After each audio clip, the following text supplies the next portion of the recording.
Good evening. Hey, good evening, Hello. everybody. We're coming to you with For Better. Yes, and it's going to make things better. Yes, to help your relationships. So we just come to you every Tuesday night at 8:30 to chat a little bit about marriage and relationships. It's part of our calling. Yes. To help you, and it's so important to us to help people with their marriages, and we want to see you succeed. So glad you're with us tonight. We're yes. Lauren and Joy Hershey from Dubuque, Iowa, actually Asbury, Iowa. And we're glad that you're joining us tonight.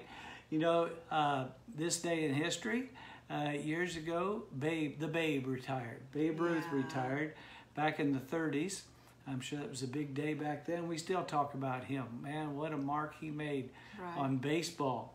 And tomorrow, what a day it's going to be tomorrow. What national day is it tomorrow? Tomorrow's National Chocolate Macaroon Day. Oh, man. Oh, man. So that sounds really good. I do love some coconut. Yes. So macaroons have coconut in them. And so coconut and chocolate, what's not to like about that?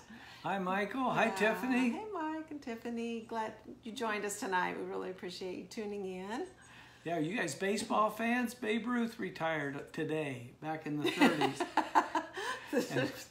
and we just found out. Hi, Nicole. Hi, Nicole. We just found out that tomorrow is National Chocolate Macaroon Day. Also National Devil's Food Cake Day. Oh, man. So it's all about the chocolate tomorrow? Yes. Awesome. So love some chocolate. National Devil's Food Cake Day tomorrow. So thank you for joining us tonight. Let's get right into things because we want to wrap up a certain portion of things and hand them an assignment. And what are we talking about tonight? So we're talking about, we've been talking about His Needs, Her Needs. There is a classic book by that title, and that's where we get a lot of this information. So if you want to read deeper on any of these subjects or get a little more understanding on that, for sure, go get the book or get the download or whatever. It's Dr. Willard Harley, who is a Christian psychologist in the Twin Cities, and he noticed over the years that there was a basic set of needs that men and women consistently had in marriage. So pick up that book. Yeah, so it's so important that we understand the needs of our spouse and what they really feel is important in marriage and what their needs are in the marriage, so that as a spouse we can do our best to fulfill the need, as much as we can. So hi, Paul, and hi, Peggy. We're talking to you guys tonight.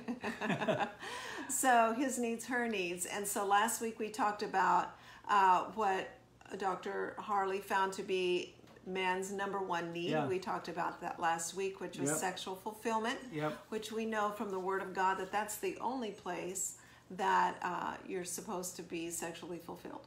Yes, in marriage. That God reserved the sexual relationship for marriage, and so there's an expectation as you go into marriage that spouse is going to meet that need in your life. That's right. And for men, that's a really important need.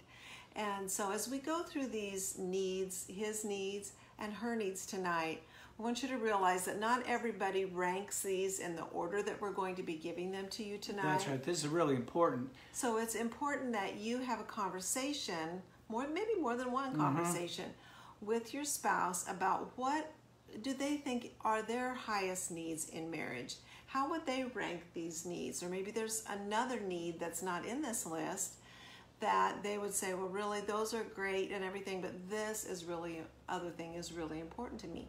It's important that you know your spouse's needs. Yes, just because it's on the his list or the her list, it doesn't mean that you might find something on the other five that really is more important to you. Right. So it's very important that we know ourselves, especially, let me just say this to the single folks that are watching us, I guess all of us really. Part of being emotionally mature and mature as an individual is knowing ourselves, being able to lead ourselves, manage ourselves. So knowing what we feel is really important, and being able to communicate that then to somebody else. Hi, Patty. Thanks for joining us. So let's get into those things, and I want to take just a few minutes and talk to you about the wife's 5 most important needs. And the first is affection. Affection. And that a wife needs her husband to tell her, I love you, needs to show her and communicate to her that she is important to him. And he does it with hugs, he does it with kisses, he does it with flowers, he does it with cards and gifts, unexpected things, or just things that are even common things, just little courtesies and things like that, that let her know that she is important to him and he's going to be there when she needs him. Affection. So some people don't, didn't grow up in a home where there was a lot of physical, maybe affection shown or demonstrated, and other people did. And so you might check with your spouse to find out how important that physical affection is. We're not talking about sex right now. We're just talking about those loving things that we do for one another, or that specifically the husband for the wife. So she knows he cares and he's going to be there. Just those little ways to show that you care and that you know that she's there. I like it when we're shopping or something like that, if we can hold hands, or if I'm cooking or whatever, if he just comes by and just puts his arm around me, says I love you, or just sometimes it's the small things that just communicate, hey, I know you're there and I love you and you're an important part of my life. And so affection, I think, shows those things. Yeah. To me it does. Wonderful. Yeah. Another one is conversation. And I know this, when there's little kids in the home, oftentimes we'll talk about she just has a need. If he's working all day and she's in the home with the kids especially, she needs adult conversation. Right. But it's not just adult conversation, it's conversation with him. He takes time. Here's how to say it. He takes time every day to talk with her, where she can share, and he shares. He shares openly with her, and she shares with him whatever the topic. They get a chance to communicate back and forth. And guys, watch out. We tend to not volley. Girls, if you think of tennis, girls tend to back and forth when they talk. Guys, we tend to just monologue. We slam, and then the other guy slams. But when you're talking with your wife, converse back and forth. Be open about that. Not judgmental, not dismissive, just informative and constructive. Take the time to talk with her. Yeah, so I think it's important that we prioritize this. If this is an important need in your wife, I think it's important that you prioritize it. Otherwise, it may not happen. Like, it's easy to go through life and just be so busy and focus on the stuff you have to do. I have this project to do, and I have this deadline to meet, and I'm just going to go mow the lawn, and then I'm going to clean the garage, and then you went through your whole day, and you didn't really talk. Yeah. And that's not a good way to build relationships. And for a woman, that conversation is important. Yeah, so take the time, guys, to sit down and make the time. Schedule it. Make the time because you care. Yeah, maybe it's just over a cup of coffee. Yeah. Maybe it's over, dessert, whatever, or, something like that. But just it doesn't have to be a long, drawn-out 3-hour conversation, but just some time to connect and to have a conversation and catch up with each other. Yeah, just take time to say hi and talk things out. Yeah. He's reading what's on the screen. I'm reading the screen. Hi, Crystal. I'm glad that you're here. And is that going to show? No, that'll go away. Okay. Just got a political thing popping up on the screen. Here's the third thing that her needs is honesty and openness. Yes. Okay, honesty and openness. And guys, I really need to stress this with you, that she needs to be able to trust you. Yes. For you to be open about that when you talk about yourself and share your things, don't just talk about the negative things, but don't leave the negative things about yourself out either, but share about the positive things too. But let me just say it this way, never leave her with a false impression. Never present her with things and say things. I know how people are. I know how we are. We don't like to present ourselves bad. We like to make ourselves look good. But sometimes we can leave a false impression. Never leave her with a false impression. She needs your honesty and your openness to her. Be truthful about your thoughts and your feelings and your behaviors. I remember years ago that I got 2 traffic tickets in one day, and I wasn't going to tell her about it. And a good friend of mine said, "You better tell her. You need it. You're going to tell her." You know, they just called me out on it. I'm so glad I did. You know, I was embarrassed. You know, we didn't have the money for that kind of stuff. Nobody needs that. Ain't nobody got time for that. You know, but she needs your honesty and openness. She does. She's investing her love in you. Yeah. And she wants to know that she's investing her love in, she wants to know who she's investing her love in. And that's so good. And she needs that to be true. She needs that to be a person of integrity, so she knows who she's loving. And when you're honest with her, it says that I trust you to love me through this, and that means a lot. You know, and a woman doesn't want to invest her love in somebody and then have that person be a fake. Yeah. And then be surprised because she's put her heart out there and invested her love. And so women want that honesty and openness. We have a lot of love to give. A lot of love to give, and we can overlook a lot and all of that, but we need it to be true. Man, just think, guys, about what she just, I'm just so blessed. I'm so blessed. Guys, think about it. She's willing to use her strength, invest her love in you. Man, be honest. Yeah. Be honest. Man, what a gift we have in our wives, guys. What a gift. And another thing is financial support. She's got a need for financial support. And that means that you're there to take care. You assume the responsibility for the family to be the man, to be the provider. Not that wives won't work or provide support or add income from their jobs and stuff to the support of the family. But I've noticed over the years, and it's pretty well proven out, you know, wisdom just shows, experience shows that wives are willing to contribute, but if they feel like they have to, it kind of works to breed resentment on the inside of them. Guys, they need your financial support. They need you to be the guy, get out there and provide, work, you know, take care of the family in that way. And then the last thing is a family commitment. A family commitment, it means so much to the wives when the husbands are committed to the family. They get involved with raising the kids. They talk things over. They learn. We learn and we study. And I know a lot of times it's said that guys don't read a book after high school. Man, wise ones do. You know, you're a leader. That means you're a reader. You're learning. You're applying. You're listening. You're developing your skills. You're talking things over with her. How your family's going to be raised and where you're going to go as a family. And so you have a family commitment. You don't just run off and do something, you know, go conquer the world without considering the effect it's going to have on your family. You're committed to the family. Yeah. And you're going on a journey, but not by yourself. And your commitments and your actions show that they're in your heart and mind with you. Making those decisions with the family in mind, you know, that just really goes a long way. And in this day and age where we have so much fatherlessness in our society, it's really sad because it's sort of like you can make the babies, but then you don't have a commitment to stick with it through thick and thin and be there for the family. So it means so much to a wife to know that her husband is committed to the family as much as she is.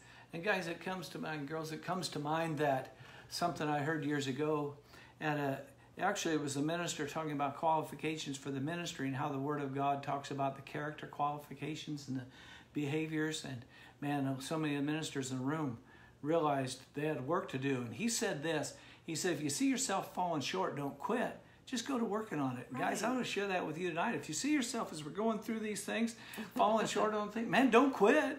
Just go to working on it. I mean, we're growing. This is grace, man. We're all learning. Yeah. We're all learning. So let me just quickly, affection.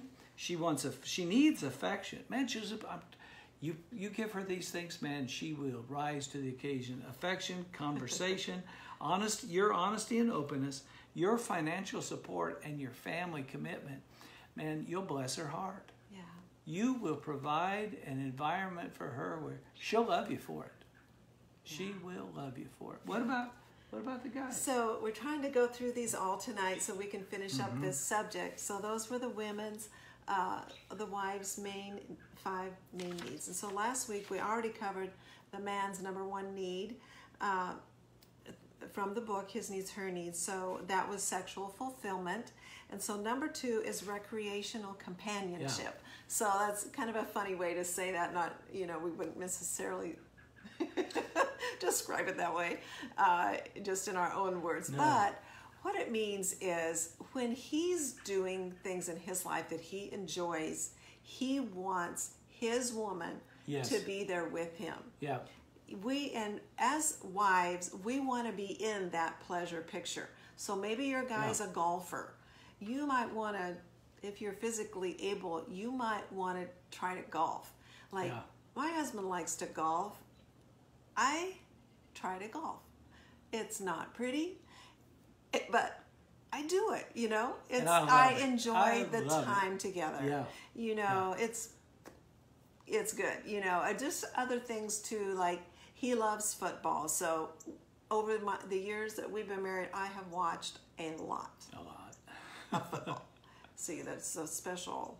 Let's see, Saturday is college, Sunday is pro, Monday is pro, and then there's a special Thursday night editions, and then there's the playoffs, and then there's the ball games.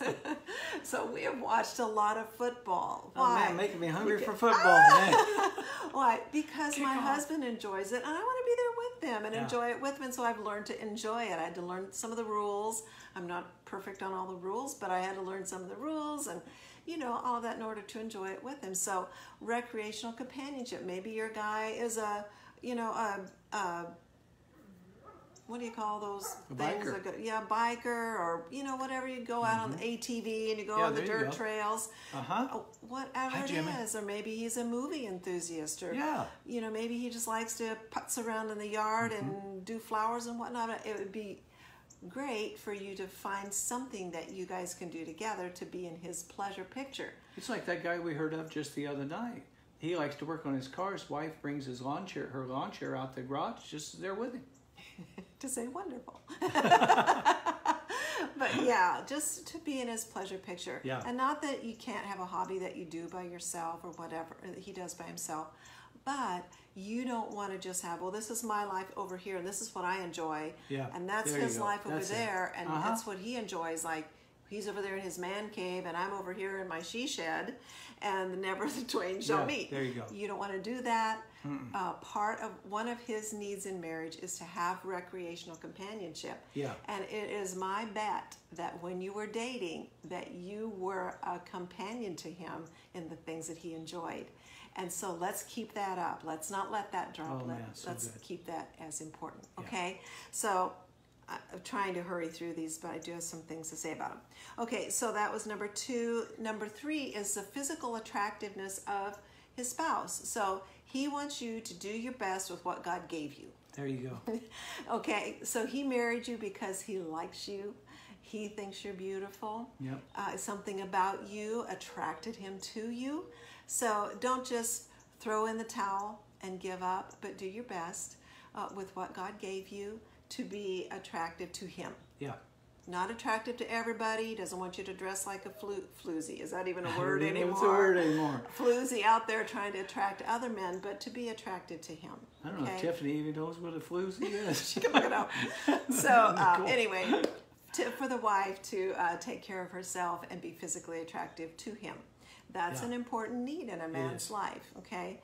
So it may sound carnal, but it's a truth. Okay, so the next one then is domestic support. And I'm kind of treading on thin ice here as I go into this because I know this is 2020. And so how this all plays out in your life is going to be a matter of conversation. But of course, we've been married a lot of years, and so that means we grew up in a time that was a little more Leave it to Beaver, a little more of your nuclear families, and the wife was more responsible for the things in the home and the husband was more responsible for going to work. And of course, over time, these things have morphed and changed, and there's a give and take in that. And but domestic support, I would venture to say that even in 2020, when couples get married, there is a level of expectation that the husband has, a need that he has, that his wife adds that woman's touch to their life. Yeah. That she maybe is in charge of, possibly the laundry or the main cooking, or, just certain domestic things that he probably expects that she knows, well, that's what you do. And so I think it's important that you have that conversation about how that works out in your home. So domestic support is a felt need of men in a marriage. So you guys need to work that out, how that works out and how you work together. Yeah. I would put it this way, is that she makes the house a home. Yeah, that's a good way to say that. And so what that looks like in your marriage, you need to talk about. Yeah. It'll help you to talk about if the wife is working just as much as the husband, then she's probably not going to do all the cleaning, all the laundry, all the cooking. There's probably going to be some cooperation there. I mean, she'll probably they'll buy the bread rather than her make bread. I don't know, but you just have to work it out, innit? You just have to work it out. I know in our marriage, I do 98% of the laundry, and I do most of the cleaning, but I don't necessarily do all the cleaning. There's certain things that you help me with from time to time. Yep. So domestic support, I try to provide that. But I mean, he knows that I work too, and so we work together, and it's not like a big demand on my shoulders. But there is a certain expectation that I can minister to him by helping make our house a home. So domestic support is a felt need of a husband in a marriage. And then the last one is admiration. And straight out of the Word of God, Ephesians 5:33, you can look it up when we're done here tonight, but it says, and let the wife see that she respects her husband. And so that is a need that he feels within marriage, that the wife has an admiration for him, that she has him on a little bit of a pedestal, like he's not Jesus, but he's on a little bit of a pedestal in your life. And so for the wife, it's important that you verbalize that and that you show that you don't run him down in front of other people. Yeah. How uncomfortable is that when you're standing there in a conversation with another couple and they start this back and forth of putting each other in a bad light? How uncomfortable is that? And the thing is, it's even more crushing to a man than it probably is to the woman. Yeah, we hate that too, but it's even more crushing to the man. So I want you wives to understand the need of your husband, that he has your admiration, and that you communicate that not only privately but publicly as well. So those 5 needs are sexual fulfillment, recreational companionship, physical attractiveness, domestic support, and admiration. So let me we need jump to have in a here. Conversation. Oh. We've been married almost 47 years, guys. Yes. We got married before we came to Jesus, and he's made a wonderful, wonderful difference in our life. He's taught us some things over the years, including some of the things we're teaching right now. These are power-packed things. These are difference-maker realities in your life, and I hope you're taking those to heart. I really do. Go back over them, listen back to them again, and have a good discussion together. What else you were going to say? Like, there's no right or wrong. When you think about these needs and what's most important to you, what's it's not that important to me, there's no right or wrong. It's just you communicating to your spouse what your felt needs are, so that they know what's important to you, so that they can go to the work of ministering to you, making your life a blessing, helping you thrive in your marriage. We want our spouses to thrive, to not feel like they've got a life sentence when they married us, but that they're blessed every morning to wake up next to us, blessed every night to glory. to end the day next to us and spend time with us. So we want them to be blessed, and this is part of it. Part of the secret. This is part of the secret. 47 years ago, I married my trophy wife. Man, I'm still blessed, man. Yeah, love you, babe. Thanks, honey. Awesome. I'm so proud of her and the woman that she's become, the wife that you are. It's tremendous. Thanks. So, guys, talk these things over. Yes. That's your assignment tonight. Take these 10 things, talk them over with one another. Yes. Find out what's important to you, and don't be ashamed of it. Don't laugh. Don't laugh at each other. Laugh with each other if you laugh, but talk about them.